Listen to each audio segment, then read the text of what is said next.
할렐루야. 한비전교회에 부족한 종을 초청해 주셔서 참으로 감사합니다. 우리는 잘 살아야 합니다.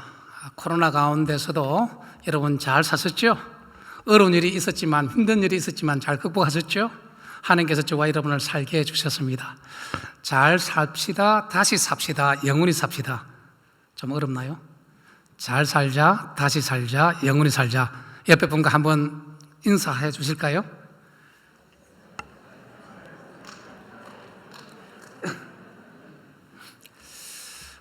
제가 단임 목회 은퇴를 결정하고 또 선교사로 인도하심을 받고 이 지역의 목사님 중에서는 가장 먼저 이호세 목사님께 전화를 드렸습니다. 목사님, 나눌 것이 좀 있는데 한번 시간 좀 내줬으면 좋겠습니다. 그러니까 새벽 기도 끝난 후에 만나자고 말씀하셨습니다. 그래서 제가 어떻게 지금까지 왔으며 하나님께서 어떻게 저를 성사로 불러주시는가를 쭉 말씀을 들었습니다. 그러니까 이야기를 쭉 들으시더니 아침을 먹는 둥 마는 둥 하시고 자기가 선교 나가는 것처럼 그렇게 기뻐해 주셨습니다. 눈빛이 반짝반짝 하시고요, 조 목사님 잘 결정하셨다고, 저도 함께 하겠습니다. 제가 결정한 것에 대한 하나님 주신, 성령님 주신 확정이라고 생각 들었습니다. 그 시간의 그 짧은 만남이었지만, 아침 식사의 만남이었지만, 성령께서 제 마음에 큰 감동을 주셔서 제가 담임 목회 은퇴할 때도 설교자를 모시는 것이 참 쉽지가 않습니다. 어느 분을 담임 목회 은퇴하는데 설교자를 모실까 고민하는데 하나님께서 목사님을 마음에 주셔서 그날 오셔서 은퇴식 때 말씀을 전가하시고 또 거기에 참석하신 사람들이 얼마나 큰 은혜를 받았는지요. 거기에다가 오늘 또 이 한비전교회에 말씀을 전할 수 있는 은혜를 주셔서 참으로 감사를 드립니다. 여러분 만나서 반갑습니다. 반갑습니다. 우리는 잘 살아야 합니다. 또 잘 사는 것보다 다시 살아야 합니다. 우리는 예수님 안에 영원히 살아야 합니다. 잘 사신 분이 있습니다. 또 다시 사신 분이 있습니다. 영원히 살아가는 분이 있습니다. 한국에서 유명한 유방암 수술의 대가이신 분이 있었습니다. 이희대 박사님이었습니다. 연세대 의대를 졸업하고 또 샌프란스 병원 암 센터의 센터장으로 계셨습니다. 얼마나 열심히 살았겠습니까? 의대를 졸업하고 암 전문 센터장까지 올라가기까지. 암에 대해서는 자신 있었고 너무나 잘 안다고 생각했고 본인은 암에 걸리지 않을 것이라고 생각했을 것입니다. 그런데 한 날 몸이 이상해서 병원에 가보니까 대장암 4기, 거기에다가 간에 전이가 되어서 간을 일부분 떼어내야 되고 또 뼈에 전이가 되어서 뼈 일부분을 떼어내야 되고 심각한 상황에 빠졌습니다. 자기도 의사지만 의사의 판명은 3개월에서 6개월 정도밖에 살지 못한다고 이야기했습니다. 그 충격적인 순간 우리 모두에게 찾아올 것입니다. 이민 와서 사는 저와 여러분에게 이렇게 혼자 감당할 수 없는, 때로는 참 감당하기 힘든 그런 충격적인 사건들이 한두 번은 다 있었을 것입니다. 시간이 지나고 난 후에 보니까 그때 하나님께서 역사하셨고 그것이 큰 교훈이 되어서 오늘 이 자리까지 예수 믿고 앉아 계신 줄로 믿습니다. 이분은, 이희대 박사님은 자기가 뒤를 돌아다 보니까 연세대학교 다니면서 그 기독교 대학 아닙니까? 그 선교사가 세운 대학 아닙니까? 채플에 자주 들어갔지만 성경을 봐도 수박 그달기로 봤고 깊이 하나님 말씀을 심령에 이렇게 묵상하거나 큐티하거나 받아들이지 못했다는 것입니다. 교회를 나가지 않았었고 나간다 하더라도 듣기는 들어도 가슴까지 와 닿지를 않았다는 것입니다. 또 선교사가 세운 샌프란스 병원 의사이면서도 거기 채플에 나가거나 성경을 처음부터 끝까지 통독하거나 하나님 말씀을 확실하게 붙잡고 자기 것으로 만든 흔적이 전혀 없었다는 것입니다. 인생을 이 뒤를 돌아보면서 캄캄한 현실 앞에 조영기 목사님 신방을 받게 됐다는 것입니다. 조영기 목사님이 바로 이분에게 가서 이사야서 53장 6절 말씀을 전했는데, 우리는 다 그릇 행하여 각기 제갈 길로 갔거늘 여호와께서 우리 모든 죄악을, 우리 모두의 죄악을 그에게, 예수 그리스도에게 담당시키노라. 자기는 열심히 살았고 잘 살았고 행복하게 살았고 객관적으로 봐서 그렇게 인정할 수 있지 않습니까? 그런데 하나님 보시기에는 그릇 행하여 하나님과 상관없는 제갈 길로 지금까지 가고 있었다는 것입니다. 사랑하는 성도 여러분, 오늘 저와 여러분의 삶은 어떻습니까? 하나님이 원하시고 기뻐하시는 길로 가고 있습니까? 그렇지 않으면 나는 잘한다고 생각하는지 몰라도 하나님 보시기에는 틀리게 그릇 행하고, 내가 원하는, 하나님이 원치 않는 제갈 길로 가서 하나님과의 관계가 멀어져 있지는 않을까요? 그 순간 자신을 그 말씀에 비추어 내려놓고 회개하고 다시 주님 앞에 나아갔습니다. 2003년에 대장암 사기 진단을 받아서 3개월, 6개월밖에 살지 못한다는, 요즘 의사의 판단이 거의 비슷합니다. 그러나 아무리 유명한 의사의 판단을 할지라도 하나님의 판단은 이기지 못합니다. 그때부터 회개하고 주님 앞에 돌아와서 수술을 하고 암 재발이 12번 정도 재발했습니다. 그런 가운데서도 지팡이를 짚고 암 수술을 하게 되고 휠체어를 타고 암 수술을 하게 되고, 하나님께서 3개월에서 6개월이 아니라 10년의 시간을 주어서 2013년 확실하게 하나님을 만나고 주님 앞으로 가셨습니다. 바로 이희대 박사님이 마지막으로 한 말을, 나에게 암은 하나님을 만나게 하고 나에게 고통은, 나에게 흑암과 같은, 암흑과 같은 그런 순간은 오히려 하나님을 만나고 하나님을 가까이 하게 하는 축복이었다. 그렇게 스스로를 고백했습니다. 바로 잘 살았다, 행복하게 사는 것 같지만 하나님께서는 잘 살고 우리가 생각하는 행복한 것이 행복이 아니라 한 영혼이 주님 앞에 돌아오서 주님과 함께 사는 것이 바로 다시 사는 것이고 영원히 사는 것일 것입니다. 그렇습니다. 저와 여러분에게도 이런 기회를 하나님께서 주십니다. 때로는 많은 세상적인 축복을 주어서 기회도 주지만, 때로는 내가 헤어날 수 없는 시련과 어려움과 고통 가운데서도 하나님은 함께 하시고 또 역사해 주십니다. 오늘 사도 바울이 증거하는 바로 로마서는 이 신칭이 믿음으로 어렵다 칭함을 받는다, 믿음에 대한 이야기를 하고 있습니다. 오늘 이 시대는 어떤 시대입니까? 코로나 바이러스로 말미암아 우리 삶의 터전이 휘청거리고 인생의 가치관이 휘청거리고 인본주의, 세속주의에 빠져가는 이러한 시대 속에 우리가 살고 있습니다. 코로나 바이러스, 또 변종이 베타 변종 생기네요. 여러분, 철두철미하게 자기 스스로를 방역해야 합니다. 그러나 중요한 것은 오늘 우리 찬양팀 찬양하는 가운데 성령의 임재함을 제가 느꼈는데요, 두려워하지 말라, 놀라지 말라, 내가 너를 붙잡아 주리라, 내가 너를 도와주리라.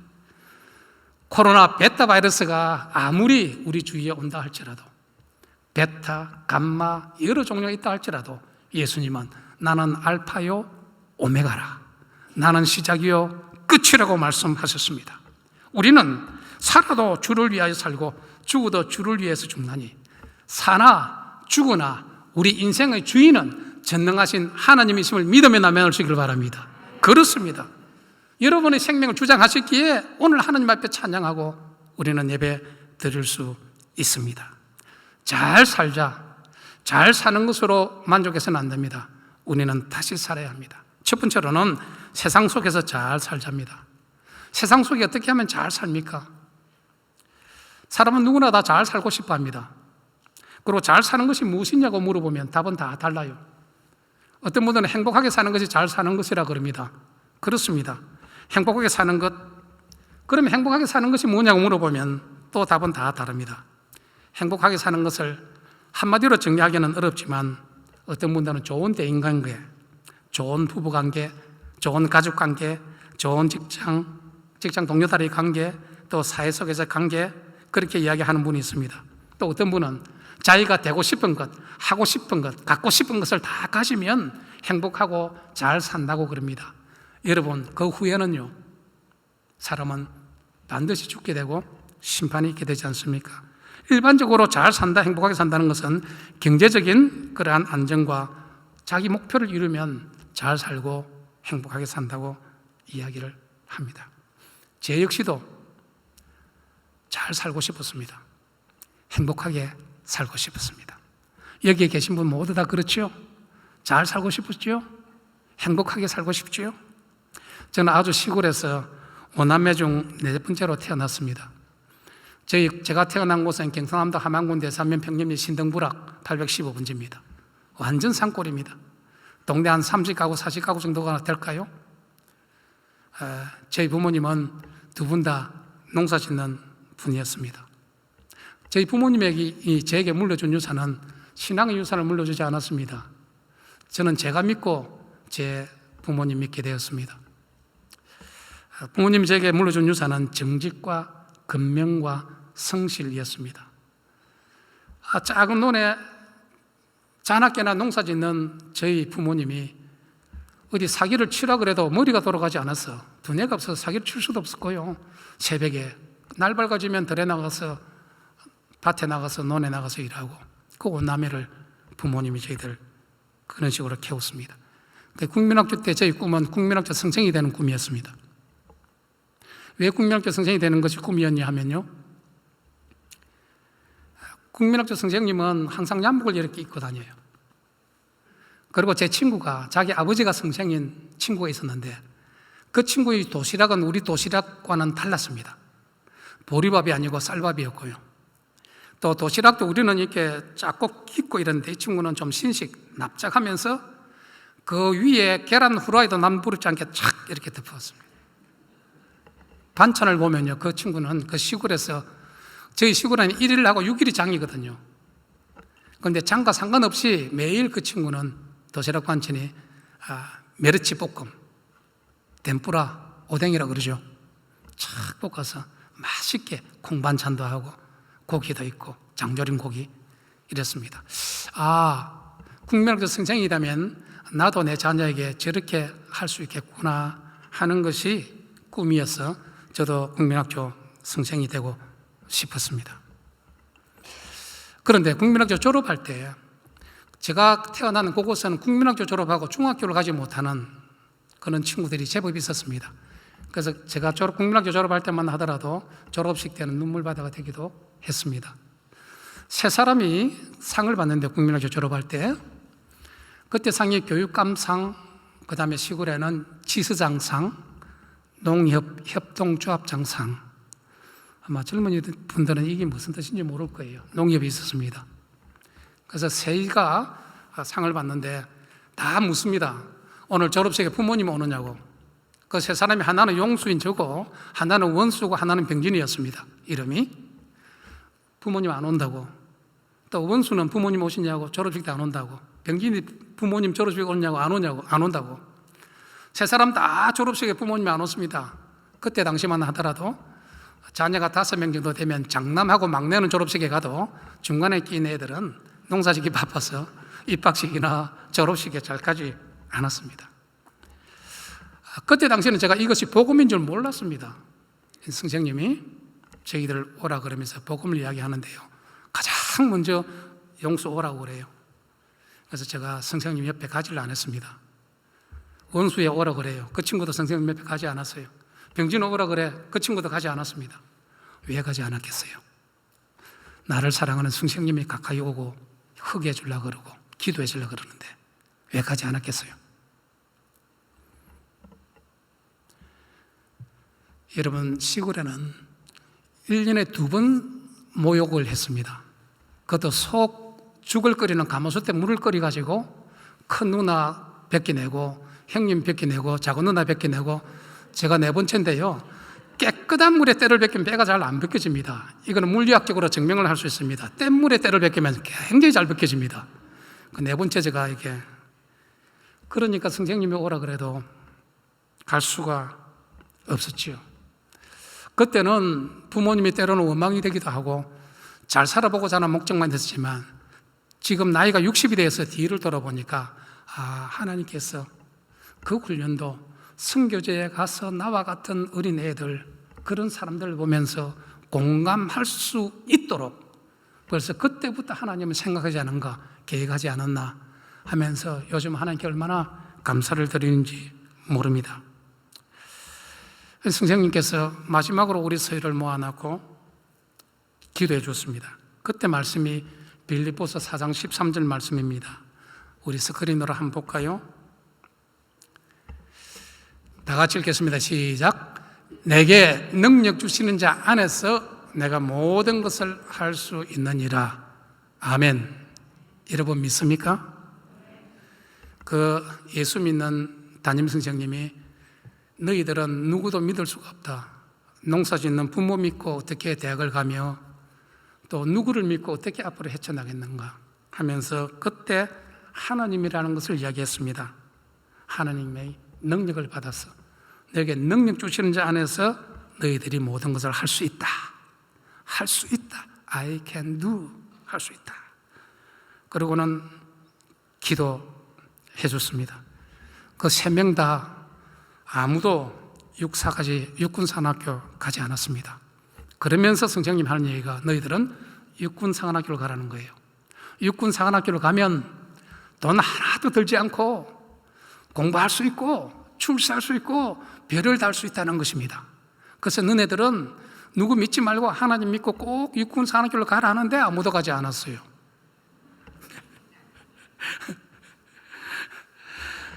여러분, 우리가 육군산학교를 뭔지 몰랐습니다. 그때 당시에 시골에서 그렇게 생활하는 사람이 육군산학교를 어떻게 압니까? 누가 가르쳐주지 않았으니까.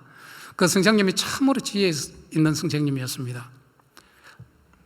육군산학교 설명하면서 너희들 중에 송종원 장군을 알지? 예, 선생님 압니다. 송종원 장군 알죠? 우리의 우상이었습니다. 제가 함안군 대상국민학교 47호 졸업생인데요, 우리 선배 중에 공병대장 벨 한 개 딱 달았던 그 송종원 장군이 있었습니다. 2016년도에 이제 떠나셨는데요, 그 송종원 씨가 공병대장이 되고 벨을 한 개 달고 자기가 졸업했던 우리 국민학교에 와서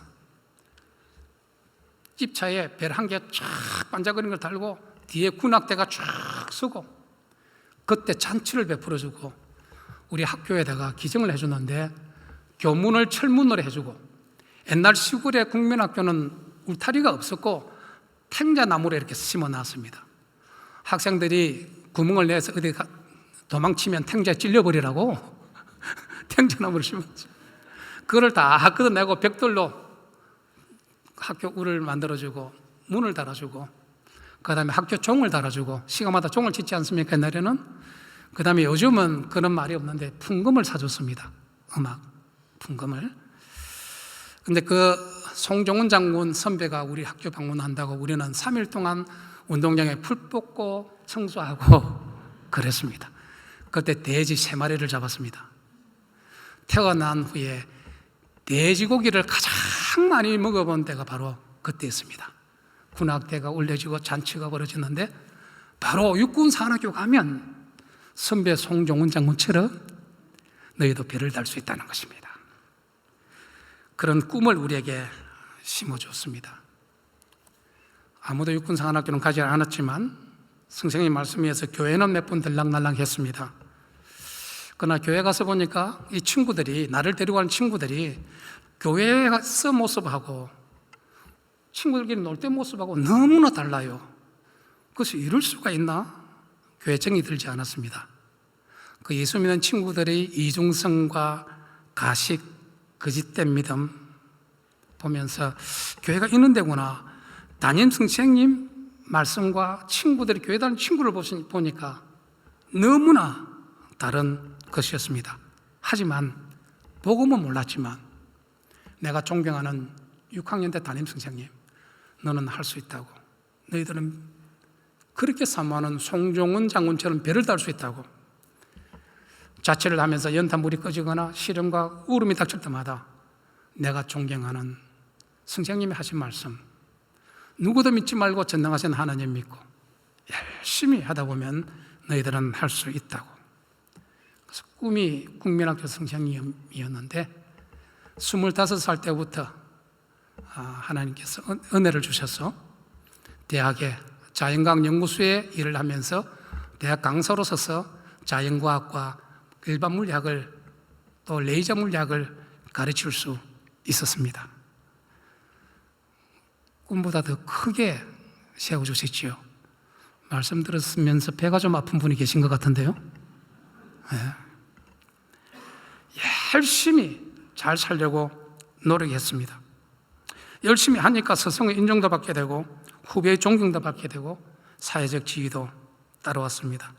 제가 국민학교 선생은 되지 않았지만 87년도 중학교 선생인 지금의 아내를 연애 7년 하고 8년 만에 1987년도 결혼을 하게 되었습니다. 그래서 저는 대학에서, 제 아내는 중학교 선생으로서 결혼해서 살게 되었습니다. 여러분, 촌놈이 꿈을 자기보다 더 크게 이루고 나면 참 건방지고 교만해집니다. 제 나름대로 제 갈 길로 갑니다. 하나님 가까이 가지 않습니다. 인본주의로, 세속주의로 살게 됐습니다. 사람을 저는 너무 좋아했습니다. 또 술을 참 좋아했습니다.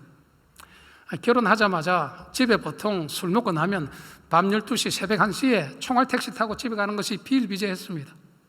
그러니까 제 아내가 얼마나 하루 종일 중학교 선생은 계속 가르치지 않습니까? 분필가루 마시면서 애들 가르치면서 피곤해서 집에 와서 좀 쉬고 싶은데 남편이라는 친구가 그냥 연애할 때하고 결혼해보니까 너무 다른 거거든요. 밤 12시, 1시라도 술 친구들이 술 먹으러 나오라고 전화 오면 그냥 옷 주고 입고 다시 술 먹으러 나가는 바로 그런 삶을 제가 살게 됐습니다. 여러분, 저는 술을 너무 많이 먹었습니다. 술을 언제 배웠냐 하면요, 국민학교 3학년 때 술을 배웠습니다. 이게 웃으시는 분은 비웃는 것인지 본인도 그런 것이 있는지 모르겠네요. 할아버지가 시골에서 가마니를 짰습니다. 겨울에는 가마니를 짜면서 노란 주전자를 2개를 들려줬습니다. 약 4km에서 6km 되는 먼 곳에 양조장이 있었는데 술을 만드는, 거기 가서 술을 받아오라는 것입니다. 열심히 걸어서 술을 받아주면 할아버지가 10원, 20원 용돈을 주었습니다. 그런데 국민학교 3학년 저도 사람인데 겨울에 추위에 떨면서 여름에 그 땡볕에 주전자 들고 술 받아러 갔다가 돌아올 때 목이 마르지 않겠습니까? 그것을 먹고 하다 보니까 그때부터 술이 세지기 시작한 것입니다. 할아버지가 양조장이 되고 욕을 하는 거예요. 양조장 이 사람 나쁜 사람들이라고, 술을 왜 규정대로 주지 않고 작게 주느냐고. 제가 마신 줄은 모르고요. 그래서 물을 좀 부어다가 또 갖다 드렸죠. 그러니까 술 맛이 가면 갈수록 안 좋아진다고 이 손자가 먹는 거는 전혀 모르고 그런 말씀하신 것입니다.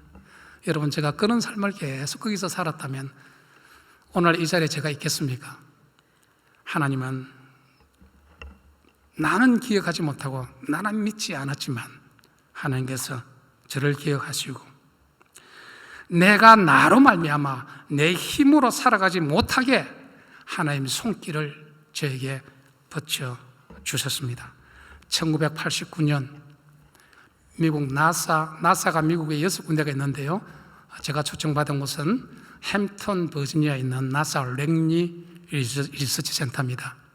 거기에서 실험실을 주고 또 공부하고 싶은 햄튼 대학에서 마음대로 공부하라고 하고 한 달에 680불 생활비로만 컴퓨터 사주고 노트 사주고 책 사주고 다 해주고 풀스칼러십이죠. 680불을 주겠다고 오라 그래요. 와서 뭐를 했냐면 스크린에 보는 저것이 바로 저 나사에 있는 실험실입니다. 저 옆에 사람이 둘이가 있는데요, 두 사람 중에 한 사람이 접니다. 두 사람 중에 더 원숭이처럼 생긴 사람이 바로 하나님 몰랐던 저의 모습입니다.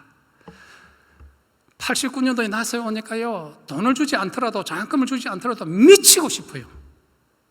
한국에서 전혀 보지 못했던, 상상하지도 못했던 실은 기자재가 너무나 좋아서 아무 조건 없이 내가 하고 싶었습니다.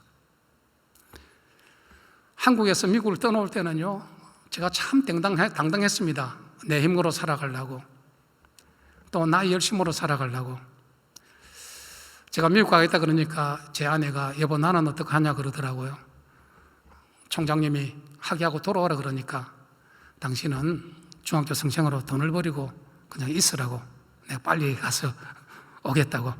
둘이 같이 가면 또 위험이 있으니까, 리스크가 있으니까 내가 같이 가서 연구 업적을 많이 쌓아서 오겠다고.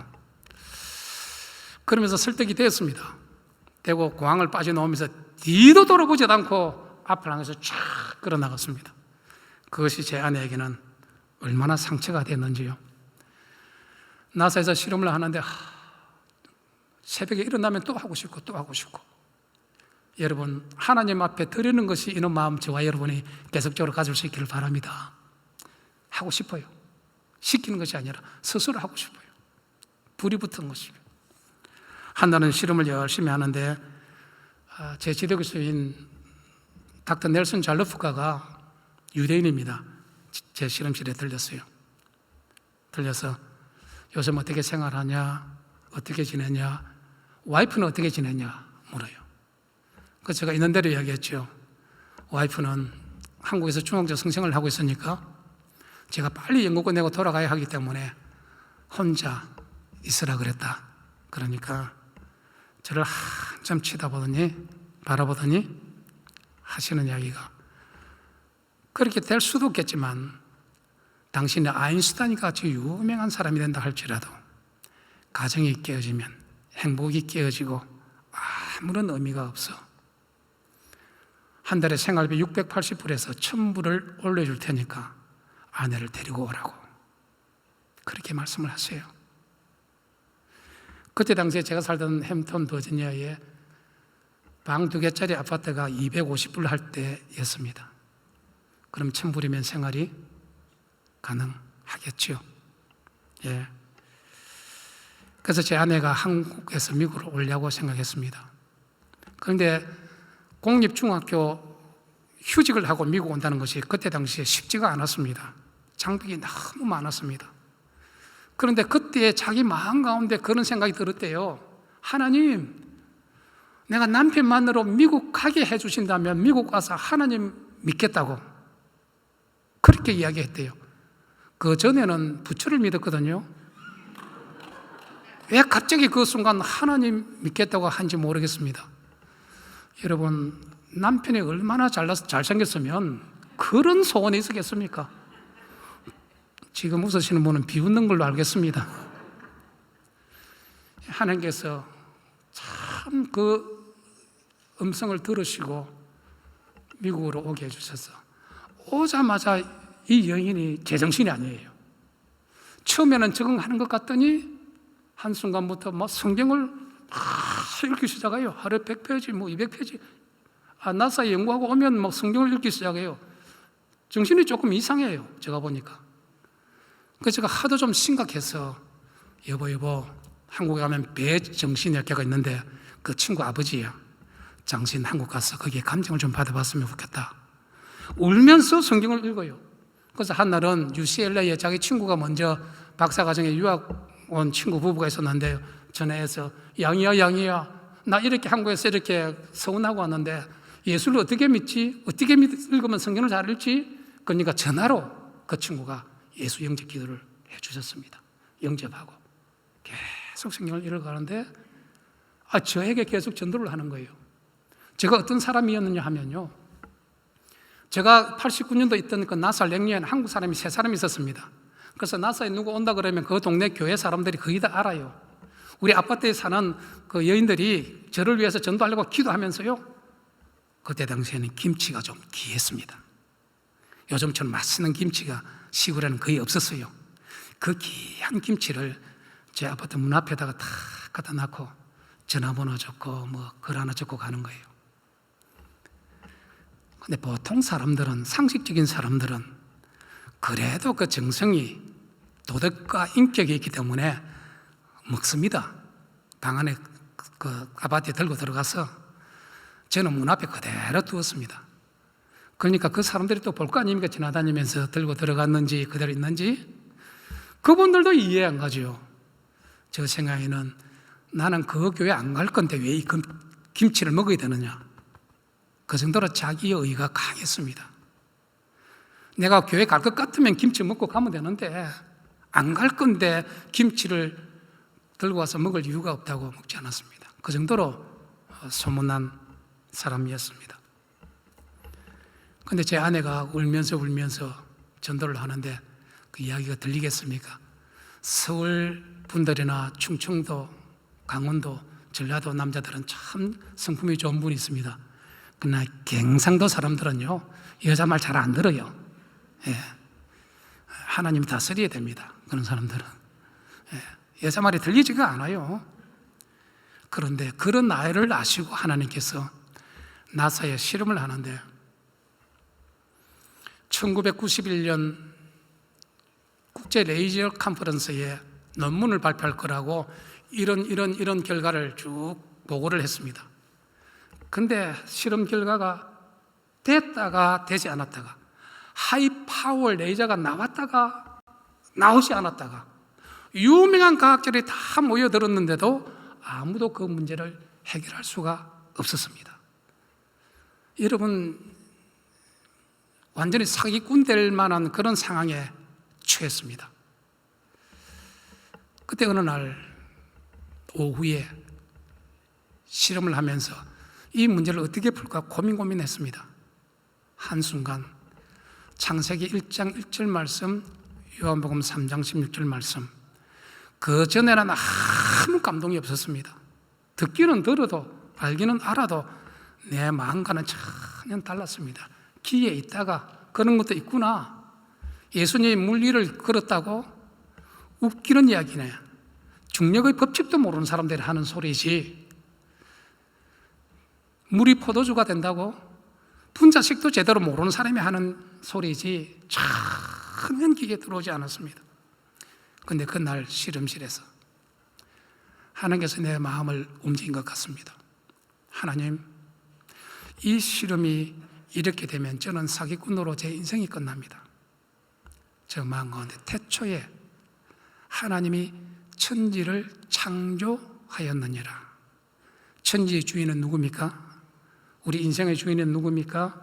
우리 모든 것의 주인은 누굽니까? 그 순간 무릎 꿇고 눈물 흘리며 회개하게 됐는데 잘못하면 에머전시로 실려갈 뻔했습니다. 내가 몸이 아픈 것이 아니에요. 머리가 아프고 가슴이 아픈 것이지 몸이 아픈 것이 아니에요. 병원 안 간다고, 다른 이유가 있다고. 내가 저항할 수 없는 그런 통곡과 회개가 그 순간에 터지면서 사이언티스트, 과학자는 무엇을 창조하는 것이 아니라 천지를 창조하신 하나님이 창조한 것을 하나하나 발견해가는 것이 바로 과학자구나. 그 생각을 한순간 가지고 하나님 베개와 하나님, 나를 도와주세요. 정말 저는 두렵습니다. 놀랍습니다. 세계적인 사기꾼이 되는 한순간입니다. 제가 하나님 믿습니다. 전능하심을 믿습니다. 나의 한계를 믿습니다. 나의 죄를 고백합니다. 하나님 도와주세요. 그렇게 기도를 했는데요, 그 이후부터 실험이 성공적으로 되게 되고 91년도 국제 레이저 컨퍼런스에 가서 논문을 발표하게 되고, 하나님, 이 논문을 성공시켜 주시면 논문 발표 후에 내가 만난 하나님을 이야기하겠습니다. 그대로 이뤘습니다. 스크린으로 한번 보면요, 바로 저것이 제가 앞장이 제 실험실이고, 지상에서 실험을 한 후에 에어메스 제로 대입금 밖으로 그 장치를 그대로 가져갑니다. 가져가서 저 큰 DC 같은 거 있지요. 태양 그 빛을 받아가지고 레이저를 만들어서 지구촌에 보내는 것입니다. 다음 장을 보시면요. 바로 어떻게 응용되느냐 하면, 제가 만든 레이저는 테라와트 10의 12성 엄청난 파워죠. 테라와트라는 눈에 보이지 않는 레이저 빛을 만들어서 바로 비행기, 달, 위성, 지구촌에 보내는 바로 91년도에 만든 그 그림입니다. 바로 여러분 오른쪽에 있는 것은 바로 9/11 인터내셔널 레이저 컨퍼런스에 그 논문이 실리게 되고 내가 맞는 하나님을 간증하게 되었습니다. 다시 산다는 것은 여러분 하나님이 특별한 은혜입니다. 다시 살게 되었습니다. 태초에 하나님이 천지를 창조하셨느니라. 요한복음 3장 16절, 하나님이 세상을 이처럼 사랑하사 독생자를 주셨나니 주 예수 그리스도를 믿는 자마다 멸망치 아니하고 영원한 생명을 얻으리라. 믿습니까 여러분? 성경이 많이 있지만 창세기 1장 1절과 요한복음 3장 16절을 확실하게 믿는다면 태초에 천지를 창조하시고 우리는 사나 죽으나 주님의 것입니다. 무엇이 두렵습니까? 교회 봉사하는 것이 힘듭니까? 또 11조나 선교 헌금하는 것이 힘듭니까? 전부가 하나님 것인데요. 또 예수님의 몸된 교회를 섬기는 것이 정말 영원한 생명 주신 주님 생각하면 뭐가 그리 불평이고 힘들 것이 무엇이 있습니까? 진리는 복잡한 것이 아니라 단순합니다. 사람들이 어렵게 이야기할 뿐이지 창세기 1장 1절, 요한복음 3장 16절만 분명하게 믿는다면, 그리고 그렇게 살아갈 때에 하나님께서 우리 믿음에 더하여서 은혜와 축복을 더하여 주실 줄로 믿습니다. 여러분, 그리고 하나님께서 목회자를 불렀습니다. 물리학 책이 엄청났습니다. 그거 다 버렸습니다. 눈물 나는 일이죠. 이제 선교사로 부름 받았습니다. 신학 서적이 또한 엄청났습니다. 일부는 미국 신학대학원에, 일부는 후배 목사님들에게 이 다 필요 없습니다. 이제는 여러분, 버린다는 것이 얼마나 힘든지 모릅니다. 30년을 계속 이렇게 태어나서부터 공부했던 물리학 서적 한꺼번에 버리고 서재 그 많은 교회나 집이나 있는 책을 다 버리고 이제 예수님 붙잡고 성경 한 권 들고 선교 간다는 것, 버린다는 것이 얼마나 힘든지 모릅니다. 그러나 내가 버리지 않더라도 언젠가는 하나님께서 세상에 우리가 가진 것은 버리게 할 것입니다. 제가 어떤 교회 가서는 이 이야기를 합니다. 세상에 우리에게 갯돈을 였죠. 여기는 그런 사람이 없겠지만 갯돈 여서 큰 돈을 하나 만들어서 비즈니스 하죠. 그게 틀렸다는 것은 아닙니다. 그러나 갯돈은 깨어질 수 있습니다. 사기도 당합니다. 그러나 선교, 영혼구원, 천국 갯돈 한번 들어볼 수 있기를 바랍니다. 절대로 깨지거나 사기당하지 않습니다. 하나님은 갚아주실 것입니다. 코로나 때에 교회 문을 닫았지 않습니까? 이 교회도 마찬가지지만 저희들도 코로나가 심해서 교회 문을 닫았을 때가 있습니다. 새벽 5시면 아무도 오지 않는데 제 아내하고 저하고 가서 기도했습니다. 매일매일 기도하는 가운데 마태복음 10장 6절 말씀이 마음에 와닿았습니다. 예수님께서 12제자를 보내면서 이방인 길로도 가지 말고 사마리아 교회도 가지도 말고 오히려 이스라엘에 잃어버린 양에게로 가라. 가라는 것입니다. 예수님 어디로 가요? 새생명교회 약 6년 동안 이제 기반도 좀 잡히고 여러 가지 시련과 어려움과 고통도 있지만 그보다 더 이제는 친해질지도 됐고, 누구나 오고 싶어하는 아틀란타 아닙니까? 누구나 오고 싶어하는 교회 건물도 있지 않습니까? 이 교회도 마찬가지지만 하나님도 어디로 가란 말입니까? 내가 어렵고 힘들고 하는 거 견뎌낼 수 있습니다. 그런데 어디로 가란 말입니까? Go leader to the lost sheep of Israel. 이스라엘의 어린 양에게로 가라는 것입니다. 아무도 몰랐죠. 아무리 이민 목회가 어렵지만 전혀 모르는 인도네시아 수마트라 섬에 가서 언어를 다시 배워야 되고 문화에 적응해야 되고 또 중앙남방도 또 에어컨도 나오지 않는 그런 곳에 가야 되는데 하나님 가야 됩니까? 또 버려야 됩니까? 시간이 점점 가면 갈수록 나 자신과 제가 타협이 되더라고요. 그냥 하나님 말씀이겠지. 그냥 목회가 힘드니까 도망가는 거 아닐까? 어떤 데는 또 하나님 내가 꼭 가야 됩니까? 고생할 만큼 이제 했는데 여기서 은퇴해야죠. 어떻게 해도 몇 년은 견뎌낼 수 있지요. 제가 스스로를 타협하게 되더라고요. 스스로를 타협하게 되는 그런 마음이 생기더라고요. 그래서 제 아내와 휴가를 내서 같이 기도하고 썼습니다. 썼어요. 은퇴하겠다고 사임하겠다고 사인 쫙 했습니다. 올해 2월 13일 날 교회 모든 리더들을 불렀습니다. 토요일 날 밤에 왜 부르는지 모르죠. 무슨 이유인지 모르죠. 제가 읽으라 그랬습니다. 교회 리더에게. 7월 25일 날 저는 은퇴하고 이제 선교 지원해서 선교로 가려고 합니다. 선교사 되기까지 여러 가지 어려움이 있었습니다. 제 아내의 건강 때문에. 그리고 또 7월 25일 되기까지 우리 미국 교단에서 확정이 안 된 거예요. 이것도 사기꾼 될 뻔했습니다. 광고는 다 해놨는데 100% 사인이 서로가 안 됐습니다. 그러나 7월 25일 되기 바로 직전 수요일 날 마지막 사인을 하게 되었습니다. 인도네시아는 제가 한 번도 가보지 않는 곳입니다. 베트남 가봤고 인도도 가봤고 중국도 자주 가봤습니다. 내가 아는 곳, 내가 갈 수 있는 곳이 아니라 하나님은 전혀 모르는 곳, 아브라함에게 말씀하셨다시피 그냥 주님 가라 그래서 가기로 결정하고 지금 하나하나 준비하고 있습니다. 그렇습니다. 다시 30년은 한국에서 30년은 미국에서 올해 60입니다.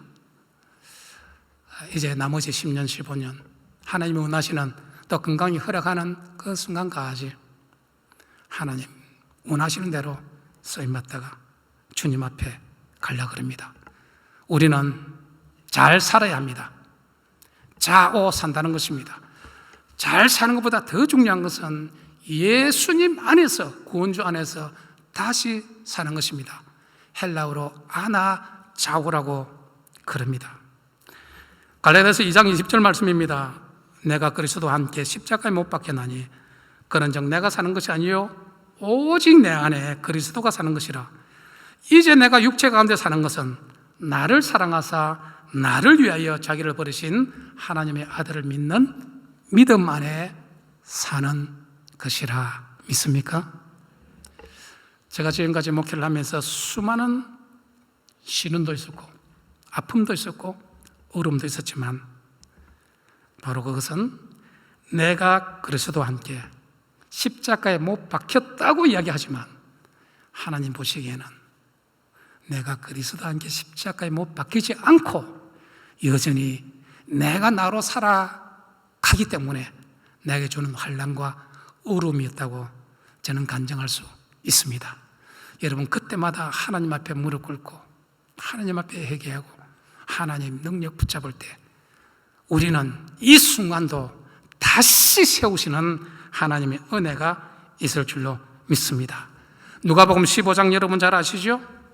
어떤 사람에게 두 아들이 있었습니다. 큰아들은 말을 잘 듣고 둘째 아들은 말을 정말 부모님 말을 안 들었습니다. 부모님 유산 내놔라 그래가지고 멀리 갔습니다. 결국 마지막에 가서 재산 다 탕진하고 돼지가 먹는 지엽 열매도 제대로 먹지 못하는 그런 고통 가운데 있었습니다. 그때에 그 아들이 아버지에게 돌아왔습니다. 아버지는 돌아오는 그 아들을 외면하지 아니하시고 측은히 여기시고 달려가서 목을 끌어안고 입을 맞췄습니다. 아버지께 죄를 지었다고, 지금부터는 아버지 아들이라 일컬음을 받지 않겠다고, 무섬처럼 아버지 종으로 살아가겠다고. 그때 아버지는 돌아오는 그 아들에게, 다시 돌아오는 그 아들에게 바로 옷을, 좋은 옷을 입히고 손에 반지를 끼우고 발에 신을 신기고 살찐 송아지를 끌어다가 잡아서 잔치를 베풀어 주셨습니다. 그때 누가복음 15장 24절입니다. 우리 서근인을 한번 볼까요? 다 같이 읽겠습니다. 시작. 이 내 아들은 죽었다가 다시 살아났으며 내가 잃었다가 다시 얻어노라 하니 그들이 즐거워하더라. 여기에 다시 살자 하는 말이 성경 원래 언어로 아나자오, 살자는 것은 자오입니다. 잘 살아야 합니다. 다시 살다 할 때 아나자오, 그 탕자가 죽었다가 다시 살아서 하나님 앞에 돌아왔습니다. 저와 여러분은 잘 살든 못 살든 다시 살아가는 사람들입니다. 아나자오입니다. 하나님께서 얼마나 기뻐하는지 모릅니다. 하나님께서 얼마나 즐거워할지 모릅니다. 변화하기를 때 모든 사람들이 변화되기를 원합니다. 변화를 갈망합니다. 그러나 스스로 변화되기는 쉽지 않습니다. 성령이 우리에게 다시라는 은혜를 베풀어 주십니다. 지금 여러분들을 살아가면서 캄캄한 어둠이 온다 할지라도, 또 사업체나 생업에 큰 파도가 앞을 가리고 있다 할지라도, 육신의 질병으로 말미암아 과연 내가 고침받을 수 있을까, 헤어날 수 있을까 한다 할지라도, 사업에 실패가 있다 할지라도, 자녀가 속을 썩인다 할지라도, 이때가 바로 주님 앞에 다시 일어날 수 있는 기회다. 다시 성령은 계속 다시를 주십니다. 로마서 14장 9절 말씀입니다. 이를 위하여 그리스도께서 죽었다가 다시 살아나셨으니 곧 죽은 자와 산 자의 주가 되려 하심이라. 그리스도께서 다시 사셨습니다. 우리를 다시 절망 가운데, 캄캄한 어둠 가운데, 밀려오는 큰 파도 가운데 다시 설 수 있고 다시 빛으로 헤어날 수 있게 하시는 분은 오직 한 분, 예수 그리스도입니다. 예수님이 다시 사셨기에 다시 살리시는 능력도 바로 그 주님께 있다는 것입니다. 그렇습니다.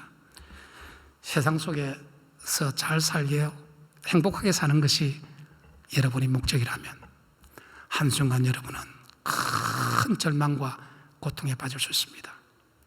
잘 살고 행복하게 사는 것이 우리의 궁극적인 목적은 아닙니다.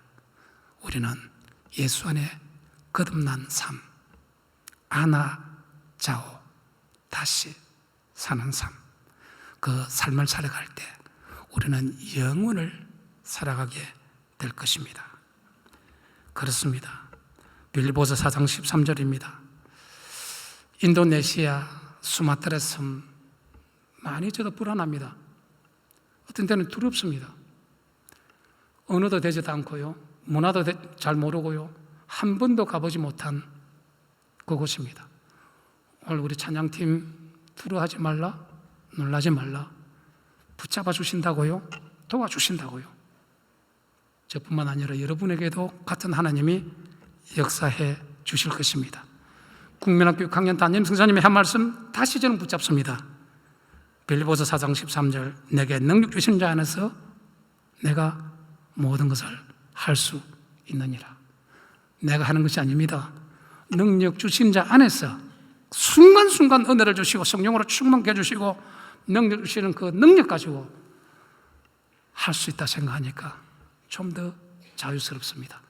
또 우리 이호세 목사님, 한비전교회 성도님들이 기도를 받는다 생각하니까 두려움이 떠나가게 되고요, 또 힘을 얻습니다. 왜 아멘을 안 하시나요? 이런 거 아멘 크게 하셔야 되는데. 아멘? 여러분, 오늘 저와 여러분이 이렇게 복음을 가지고 아멘 할 수 있는 것은 하나님이 특별한 사랑입니다. 특별한 은혜입니다. 여러분 궁금하지 않습니까? 국민학교 졸업할 때에 기도받은 그 새 친구, 육군산학교 가라고 배를 달으라고 했던 그 새 친구, 지금 약 50년 지난 후에 어떻게 살아가는지 궁금하지 않겠습니까? 한 친구는 부산에서 조그마한 사업을 하고 있습니다. 한 친구는 용수인 접니다. 30년 미국 생활, 30년 한국 생활, 이제 나머지 생활 하나님 원하는 대로 가려고 그럽니다. 나 힘이 아닙니다. 내 생각이 아닙니다. 내 계획이라면 안 된다고 했을 것입니다. 그냥 순종하려고 그럽니다. 그때 기도받는 한 친구는 이름을 이야기하면 누구나 다 알 수 있는 한국의 유명한 절의 주지입니다. 이상하지 않습니까? 똑같은 성경 밑에서 똑같은 빌립보서 4장 13절 말씀 가지고 똑같은 시간에 똑같은 장소에서 기도받았는데 어떻게 제 노력입니까? 내가 나된 것은 전적으로 하나님의 은혜입니다. 여러분 된 것은 전적으로 하나님의 은혜입니다.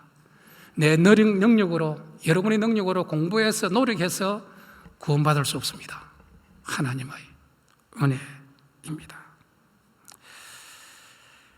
여러분, 사관학교 가서 별은 달지 못했지만 저는 영원한 별, 우리 주님을 압니다. 세상의 별은 시간 지나면 떨어집니다. 나의 그렇게 목표가 되고 소망이 되었던 우리 송종훈 장군님, 유명한 장군이었습니다. 58세 은퇴하고 2016년 떠났는데요. 별 한 개도 시간 지나면 떨어집니다. 세상의 별 두 개도 시간 지나면 떨어집니다. 별 세 개도 시간 지나면 떨어집니다. 별 네 개도 온갖 구슬주에 시간 지나면 떨어집니다. 그러나 영원한 복음의 별, 그 예수 그리스도의 복음은 영원합니다.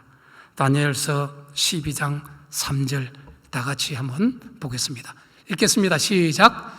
지혜 있는 자는 궁창의 빛과 같이 빛날 것이요 많은 사람을 옳은 대로 돌아오게 한 자는 별과 같이 영원토록 빛나리라. 저 많은 사람을 옳은 대로 돌아오게 한 자는, 옳은 데가 어디입니까? 구원의 주 예수 그리스도께로 돌아오게 한 자는 저도 여러분도 별과 같이 영원토록 빛나리라. 세상의 별은 떨어지지만 바로 저 별은 영원토록 빛납니다. 육군사관학교는 가지 않았지만 10월 25일 교단 훈련소 7주 훈련 들어갑니다. 훈련 마치고 나면 인도네시아로 바로 2주 안에 떠나야 합니다. 가서 해야 될 중요한 것은 두 가지입니다. 처치 모빌라이저입니다. 저 직책이. 처치 모빌라이저는 교회 동원 사역인데요. 인도네시아의 현지 교회 목사님들을 불러 모아서 제자화시키는 것입니다. 목사가 제자가 되어야 성도를 제자화시킬 수 있죠. 그렇습니다. 그 원리입니다. 현지 목사님들을 훈련하고 제자화시키는 것. 그래서 이요셉 목사님의 도움이 절실히 필요하고요. 여러분의 도움이 필요합니다. 그 다음 두 번째는 현지 신학교에 가서 100명이든 200명이든 제가 물리학을 할 때부터 눈에 보이지 않는 레이저를 연구했습니다. 신학대학원에서 학위할 때도요, 영성에 대해서 했습니다. 그거 일관되게 100명이고 200명의 신학생들 중에 하나님이 확실히 부름받은 사람이 누군가를 분별해서 교회를 개척하게 되고 개척하게 만들고 미국이나 한국 교회를 연결해서 그 교회를 세워나가게 하는 그런 두 가지에 집중을 하고 있습니다. 제가 할 수 있는 일은 없지만 여러분 함께 하실 때에 하나님께서 크게 역사를 믿고 그래서 저는 펀드레이징을 가는 교회마다 모금을 할 수 있도록 되어 있습니다. 계속적으로 여러분, 내가 복음의 빛을 받았으면 나를 통해서 계속적으로 협력해서 함께 땅끝까지 복음을 전하는, 특별히 한비전 교회는 거기에 집중되어 있지 않습니까? 많은 선교사들을 협력하고 또 기도하는 걸로 알고 있습니다. 여러분 기도에 힘입어서 앞을 향해서 나아가고 함께 나아가겠습니다. 우리는 열심히 살아야 합니다. 잘 살아야 합니다. 코로나 어려운 가운데서도 잘 살아야 합니다. 그보다 더 중요한 것은 born again, 거듭나서 다시 살고 영원히 살아가는 우리 하나님의 형제자매 될 수 있기를 주의 이름으로 축원드립니다. 기도하겠습니다. 하나님, 우리를 열심히 살게 해주심을 감사합니다. 잘 살게 해주심을 감사합니다. 가장 중요한 예수 안에 다시 살게 하여 주시옵소서. 영원한 생명력을 더하여 주셔서 땅끝까지 복음을 전가하는 놀라운 교회로 성도들로 축복하여 주시옵소서. 예수님 이름으로 기도드리옵나이다. 아멘.